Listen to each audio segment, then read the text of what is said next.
silakan duduk Bu. Baik, Ibu. Baik Bu, perkenalkan nama saya Bida Lutfi Anggraini yang sedang berjaga pada pagi hari ini. Kalau boleh tahu ini dengan Ibu siapa ya Bu? Dengan Ibu Asti, Bu. Oh iya, Ibu Asti umurnya berapa ya Bu? 40, Bu. Oh, 40. Untuk ini tujuan Ibu untuk datang ke klinik saya ada apa ya Bu? Apakah ada yang bisa saya bantu? Saya datang di sini untuk melakukan KB, Bu. Oh iya. Sebelumnya Ibu udah punya anak berapa ya Bu? 2, Bu. Oh, 2.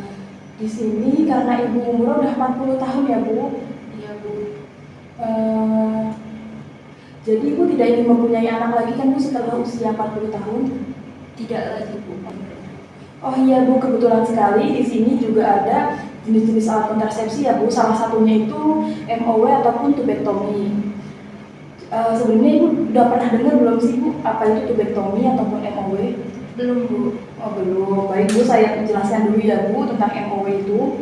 Jadi MOW adalah prosedur bedah sukarela untuk menghentikan kesuburan dengan menyumbat atau memotong kedua saluran telur ataupun tuba falopi ya Bu.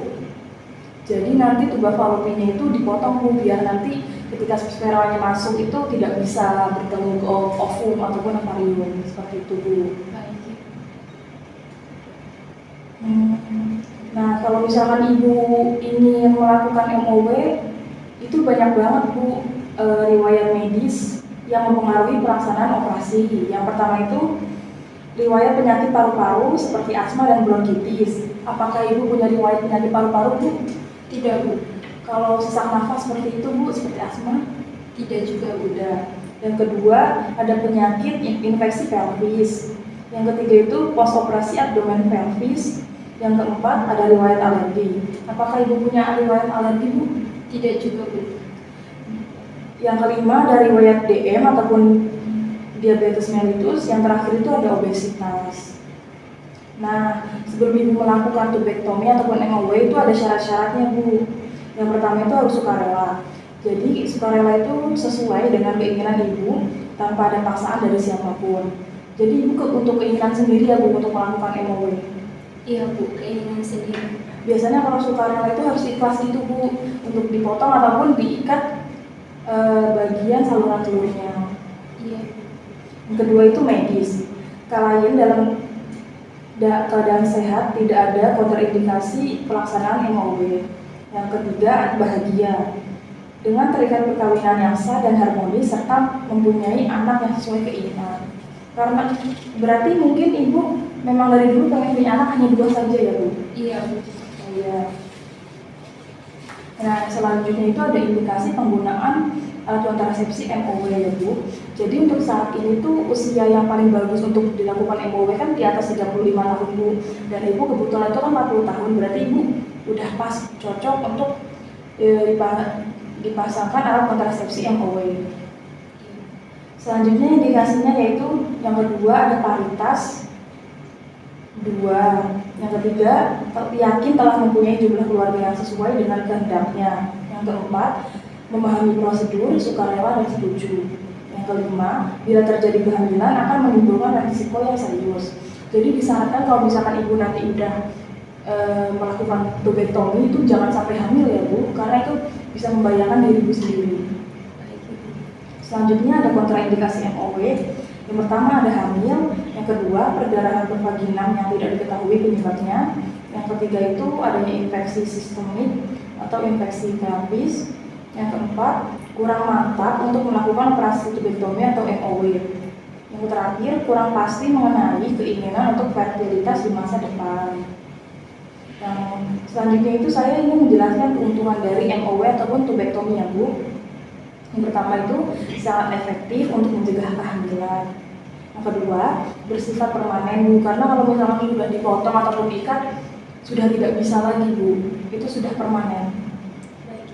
Yang ketiga tidak mempengaruhi produksi ASI. Yang keempat tidak ada efek samping dalam jangka panjang. Yang kelima tidak ada perubahan dalam fungsi seksual. Yang keenam bebas dari efek samping hormonal. Yang ketujuh tidak menaikkan resiko PRP. Selanjutnya itu ada kerugian MOW Bu. Yang pertama tidak dapat dipulihkan kembali. Kalau sudah dioperasi itu tidak bisa dibalikan kembali Bu. Jadi seperti itu terus selama-lamanya gitu Bu. Iya Bu. Yang kedua, klien dapat menyesal kemudian hari. Jadi dipastikan atau harapannya Ibu tidak menyesal Ibu setelah Ibu memilih untuk melakukan tubektomi atau MOE ini ya Bu. Iya Bu. Selanjutnya ada rasa sakit atau tidak nyaman setelah tindakan. Yang kedua harus dilakukan oleh dokter spesialis bedah atau ginekologi atau dokter yang terlatih. Karena ini memang wewenang dari dokter ya Bu. Di sini bidan tidak melakukan dan tidak mewenang untuk melakukan operasi MOE. Jadi Ibu nanti kalau misalkan mau melakukan MOE bisa ke rumah sakit ya Bu dan akan ditangani oleh dokter yang terlatih. Baik Ibu. Yang terakhir itu tidak melindungi terhadap PMS atau penyakit menular seksual. Yang selanjutnya itu mekanisme kerja MOE, yaitu menutup atau oklusi tuba fallopi dengan mengikat dan memotong ataupun memasang cincin sehingga sperma tidak dapat bertemu dengan ovum. Yang selanjutnya, waktu pelaksanaan MOE. Pelaksanaan MOE itu yang pertama selama siklus haid ya Bu. Yang kedua itu hari ke-6 sampai dengan ke-13 siklus haid atau fase proliferasi. Ya, selanjutnya pasca kehamilan, persalinan atau 2 hari postpartum sampai 6 minggu postpartum. Yang ketiga, pasca keguguran atau pada 3 bulan pertama dalam waktu 7 hari sepanjang tidak ada infeksi pelvis. Jadi itu tadi ya Bu yang sudah saya jelaskan terkait apa itu MOE, indikasi dari MOE, kontraindikasi, keuntungan dan kerugian. Jadi apakah Ibu benar-benar ingin yakin untuk melakukan operasi MOE Bu? Yakin Bu, saya dan suami saya cuma ingin memiliki 2 anak. Oh ya, karena dipastikan apa ya Bu, MOE itu emang sakit sih Bu, karena itu kan dioperasi di bagian tuba fallopinya nanti diikat seperti itu Bu. Mungkin nanti agak harganya juga cukup mahal Bu, karena kan perlu tindakan khusus dari tenaga medis seperti itu. Berarti nanti Ibu bisa kunjungi saja ke rumah sakit ataupun ke dokter ya Bu yang sudah terlatih. Baik Ibu. Ya, kalau misalkan ada yang kurang jelas, nanti Ibu bisa datang lagi ke klinik saya ya Bu. Baik Ibu. Ya Bu. Terima kasih Bu. Ya, sama-sama Bu. Permisi. Ya, sama-sama Bu.